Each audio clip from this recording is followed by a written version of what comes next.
万万没想到，女性的乳房竟然会因为生理期而发生变化。在月经周期的早期，也就是卵泡期，这个时候乳腺小叶会开始发育，而关键在于雌激素的波动，从而促进了乳腺组织的增长。所以在这个时候，女性会觉得有些胀痛敏感，但这种情况也是因人而异。随着排卵期的临近，这个时候雌激素会达到最高峰，那么乳腺组织为了更加的丰满和坚实，也就会变得更大更饱满，这也是为了应对受精卵着床。而这个时候乳头也会发生一定的变化，比如会变得更加的敏感，不过在遇到荷尔蒙水平后会逐渐的平稳下来。而在月经期的第二天，雌激素也会慢慢的降低，但其中的一些酸性颗粒分泌还是会保持膨胀，所以在这个过程中，女性需要保持良好的心态以及生活习惯。有网友说，在经期前后，自己的性情也会发生一定的变化，特别在来月经的前2天，脾气会格外的暴躁，而这些都是比较正常的。可以在饮食上吃一些蔬菜，适当的补充富含蛋白质的食物。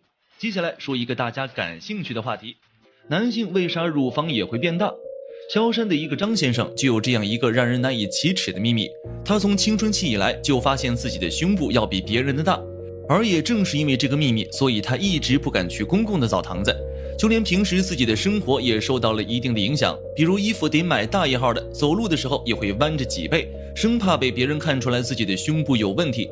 工作的时候，他甚至发现，只要自己稍微累一点，加一点班，那么胸部就会有一股十分让人不适的胀痛。于是他只好去了医院找医生，没想到确实是男性乳腺发育，这也被称为男性乳房肥大，是一种较为常见的男性乳腺疾病。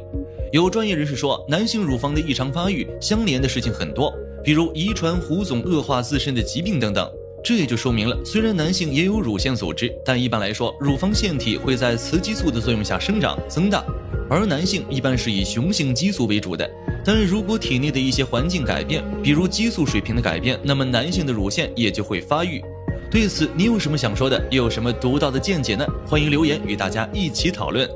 你知道吗？原来在月经期间，女性乳房的大小、触感、形状都会发生变化，而每一次变化都是为了在为新生命的出现而做准备。这到底是什么原理呢？女性乳房变化过程是怎样的？今天脑洞君就带大家来了解一下，全程高能，不要眨眼。灯泡一响，脑洞开讲。首先我们要知道乳房的结构。成年女子位于前部，左右各一，主要是由皮肤组织、乳腺组织、脂肪组织、结缔组织纤维构成的。而在胚胎发育的第2个月时，它就开始形成了。但在婴幼儿的时期，乳腺处于非静止的状态，一直静止到青春期前。等到了青春期后，它就会开始发育成熟。而发育的关键在于卵巢的发育和成熟，会开始分泌雌激素和孕激素，从而促进它的发育。一般是在12岁，大小就会改变。这个时候很多女生还没来月经，所以乳腺并不发达，乳腺小叶之间的结缔组织含量较为丰富，脂肪组织比较少，所以触摸起来会比较硬。但是如果来了月经后，它又会有所不一样，而当女性怀孕时又会有不同。